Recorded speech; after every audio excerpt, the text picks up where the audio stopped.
हैदराबाद की रहने वाली 15 साल की एक लड़की जिसके माता पिता अक्सर बीमार रहते थे।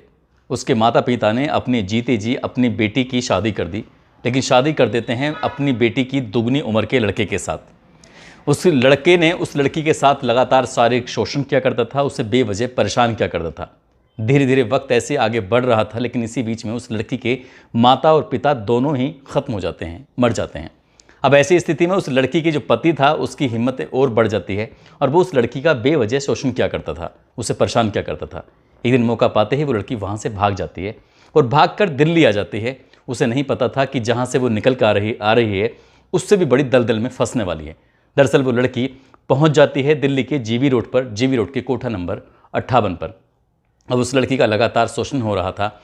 जैसे जैसे वक्त आगे बढ़ रहा था, हालांकि वो होशियार थी, समझदार थी, इसलिए उसने उस कोठे पर वेश्यावृत्ति करते करते मालकिन बन जाती है। लेकिन उसने उस दलदल से बाहर निकलने की बजाय अब आने वाली लड़कियों का ही शोषण करवाना शुरू कर देती है। उसने अपनी ज़िंदगी में लगभग 5000 लड़कियों को खरीदा और उनको बेचा। जो लड़कियां कम उम्र की होती थीं उनके अंदर उत्तेजना पैदा करने के लिए वो इंजेक्शन लगवाया करती थी, ताकि वो ग्राहक को ज़्यादा से ज़्यादा खुश कर सकें। आज की जो कहानी मैं आपको सुनाने जा रहा हूँ, इस कहानी में कुछ ऐसे ही होता है। शायद ये उन 5000 लड़कियों में से एक लड़की होती है जिसकी मजबूरी का फ़ायदा उठाया जाता है। लेकिन एक दिन फेसबुक पर एक मैसेज आता है और मैसेज आने के बाद उस लड़की की ज़िंदगी पूरी तरह से बदल जाती है। आदाब, नमस्कार, सत श्री अकाल। मैं उस्मान सैफ़ी। आज की जो सच्ची घटना मैं आपको सुनाने जा रहा हूँ, सच्ची घटना है राष्ट्रीय राजधानी क्षेत्र दिल्ली के जीबी रोड इलाके की। मैं बात कर रहा हूँ कोठा नंबर 58 की।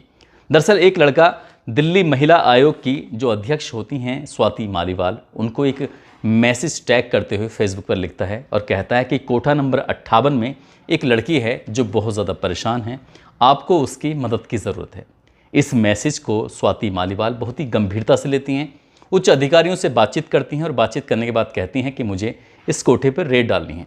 दरअसल कोठे पर रेड डालने से पहले बहुत सारे लोगों को पता चल जाती है। हालांकि ये भी बताया जाता है कि दिल्ली के जहाँ पर जीबी रोड होता है महज 3 किलोमीटर की दूरी पर संसद है और लगभग 100 मीटर की दूरी पर चौकी भी है। लेकिन उसके बावजूद भी यहाँ पर वेश्यावृत्ति का धंधा बड़े चरम सीमा पर होता है, क्योंकि जो पुलिस वाले इसमें ईमानदारी से काम करते हैं, लेकिन कुछ पुलिस वाले ऐसे भी होते हैं जो गैर कानूनी तरीके से काम करते हैं। वो सूचनाएं कोठे तक पहुंचा देते हैं कि आपकी यहाँ पर रेड पड़ने वाली है।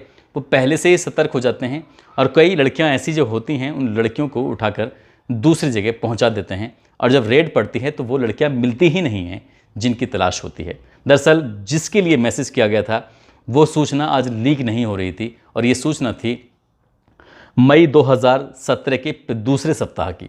और जब यहाँ पर पुलिस टीम, दिल्ली महिला आयोग की अध्यक्ष और कई अधिकारी जब मौके पर पहुँचते हैं तो जिस लड़की के लिए मैसेज किया गया था आखिरकार वो लड़की मिल जाती है।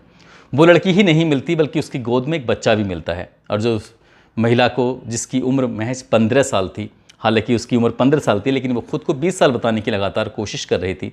और जब उसकी कहानी सुनी गई तो वाकई उसकी उम्र का भी अंदाज़ा साफ साफ लगा लिया गया, क्योंकि वो 15 साल की ही थी।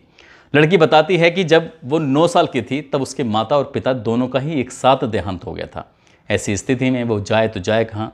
बिहार की रहने वाली थी। तब उसकी मौसी घर पर आती है, कहती है कि मैं इस बेटी की अच्छे से परवरिश कर लूँगी, मुझे कोई ऐतराज़ नहीं है।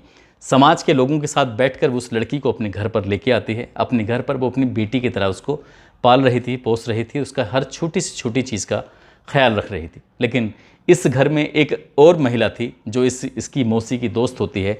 वो उसका घर आना जाना बहुत ज़्यादा हुआ करता था। और जब उस महिला ने इसकी मौसी से पूछा कि ये लड़की कौन है, बताती हैं कि इसकी माँ और इसके पापा दोनों ही ख़त्म हो चुके हैं। अब इस बिटिया की जिम्मेदारी मेरे ऊपर है और मेरे ऊपर ही नहीं बल्कि मैं चाहूँगी कि पूरा मोहल्ला इसको उतना ही प्यार दे जितना क्या मेरे बच्चों को दिया जा रहा है।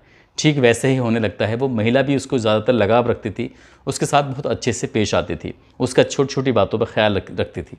एक दिन जब उसकी मौसी घर पर नहीं होती है, वो जो रोज़ रोज़ आने वाली महिला उसको कुछ खाने में देती है और खाना देने के बाद वो जब नशे की हालत में हो जाती है तो उसे किसी तरकीब से अपने घर तक लेके जाती है और वहीं से उस लड़की को बेच दिया जाता है।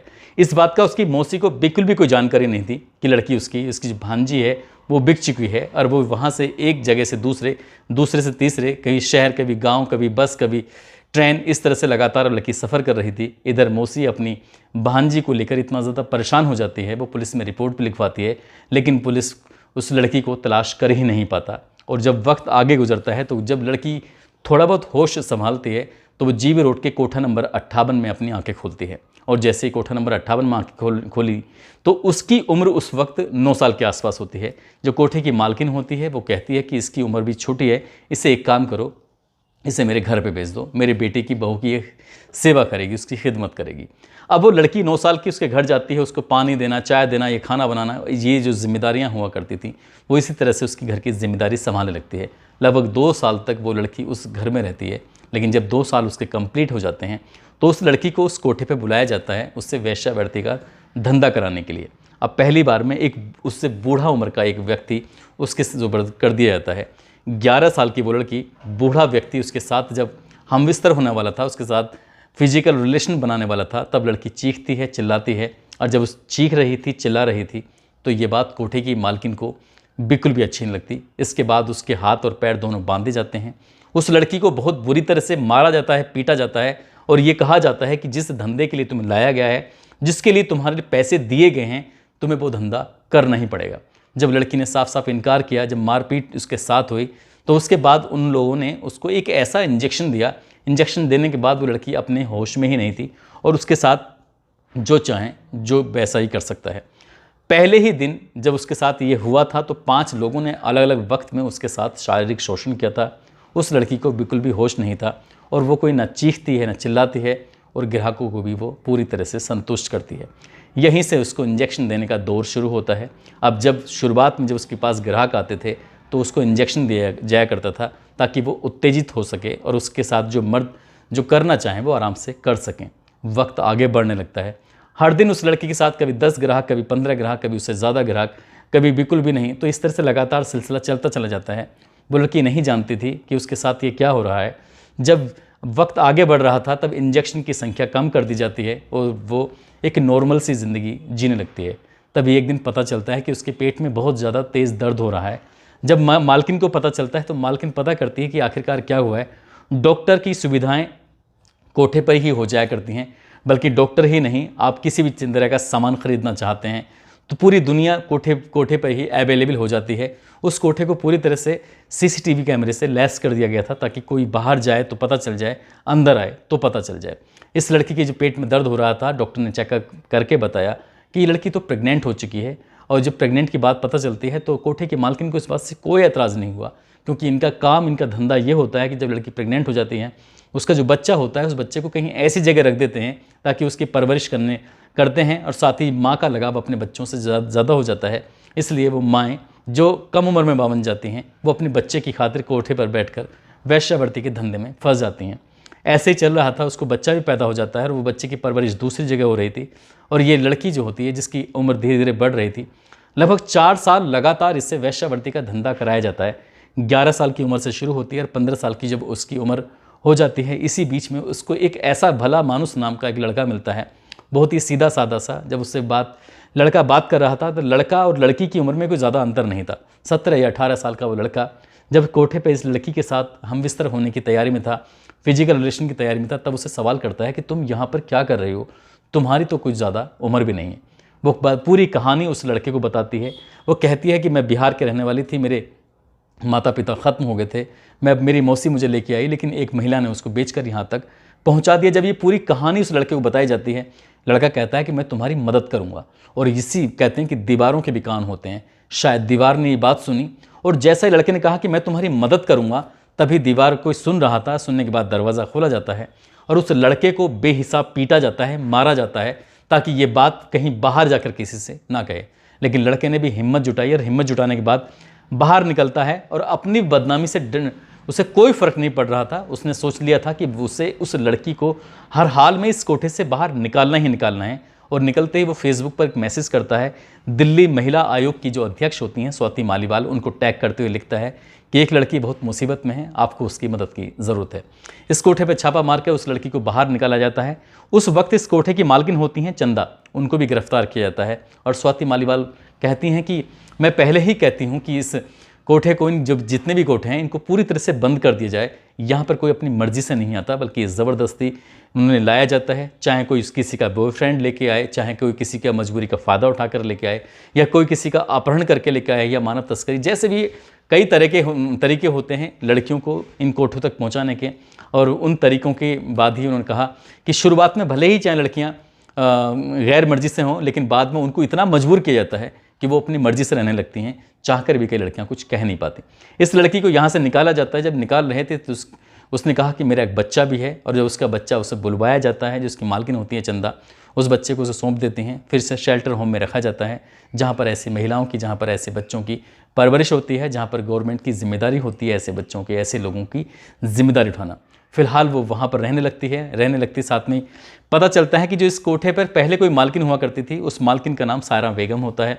सायरा बेगम की कहानी भी इस लड़की की कहानी से बिल्कुल मिलती जुलती होती है, क्योंकि सायरा बेगम हैदराबाद की रहने वाली होती है। कम उम्र में शादी हो जाती है, माँ बाप उसके मर जाते हैं, और लड़की धंधा करने लगती है। उसके बाद पता चलता है कि उसकी होशियारी की वजह से, उसकी चालाकी की वजह से वो कोठे की मालकिन भी बन जाती है। लेकिन साल 2016 में जब पकड़ी जाती है तो पता चलता है कि उसने अमरोहा के रहने वाले एक व्यक्ति के साथ शादी भी की। उससे पूछताछ करके पता चलता है कि उस महिला ने थोड़ी बहुत नहीं बल्कि 100 करोड़ रुपए से ज़्यादा की संपत्ति भी अर्जित की, और अपनी ज़िंदगी में 5000 लड़कियों को, जिनकी कम उम्र थी, उनको इंजेक्शन देकर इसी तरह से जवान किया गया जैसे कि बिहार की इस लड़की को जवान किया गया था। लेकिन वाकई सैल्यूट बनता है उस लड़के के लिए जो लड़का कोठे पर जाता है। उसके साथ मारपीट भी होती है, मारपीट होने के बाद भी वो हिम्मत नहीं हारता, फेसबुक पर मैसेज लिखता है, उस लड़की को वहाँ से आज़ाद कराता है। लेकिन जब बात पुलिस तक पहुँचती है तो उस लड़के की जान को भी खतरा बन गया था। हालांकि पुलिस ने उस लड़की को सिक्योरिटी दी, सुरक्षा दी, ताकि उस पर कोई हमला ना कर सके। बाद में ऐसी कोई बात सुनने को नहीं आई थी, और उस लड़की को एक नई ज़िंदगी मिल गई। वहाँ से वो हमेशा के लिए आज़ाद हो चुकी थी, वहाँ से वो हमेशा के लिए जा चुकी थी। दोस्तों, इस घटनाक्रम को सुनाने का उद्देश्य किसी को परेशान करना नहीं है, किसी का दिल दुखाना नहीं है, बल्कि आपको जागरूक करना है, आपको सचेत करना है। मानव तस्करी के धंधे आज भी बड़ी चरम सीमा पर हैं, और कोई ना कोई किसी न किसी का फ़ायदा उठाता है। कभी कभी घर में लड़कियों के साथ कोई दुर्व्यवहार होता है तो उन्हें वो हमदर्दी दिखाकर उनसे दोस्ती करते हैं, उनसे कोई भाई बनाकर, कोई प्रेमी बनकर, कहीं कुछ बनकर उनको उस जगह से लेके जाते हैं और दूसरी जगह पर जाकर बेच देते हैं। और उन लड़कियां जब ये धंधे में पहुंच जाती हैं, कोठे पर पहुंच जाती हैं, तो कभी भी कोठे से बाहर निकल के आती ही नहीं है। अगर आने की कोशिश भी करें तो समाज उनको स्वीकार नहीं करता है। इसलिए किसी भी अनजान व्यक्ति से दोस्ती ना करें, अनजान व्यक्ति की बातों में ना आए। घर वाले, परिवार वाले चाहे कितने भी ख़राब क्यों ना हों, लेकिन जो बाहर की दुनिया में लोग जो मिलते हैं उन अनजानों से वो अच्छे ही होते हैं।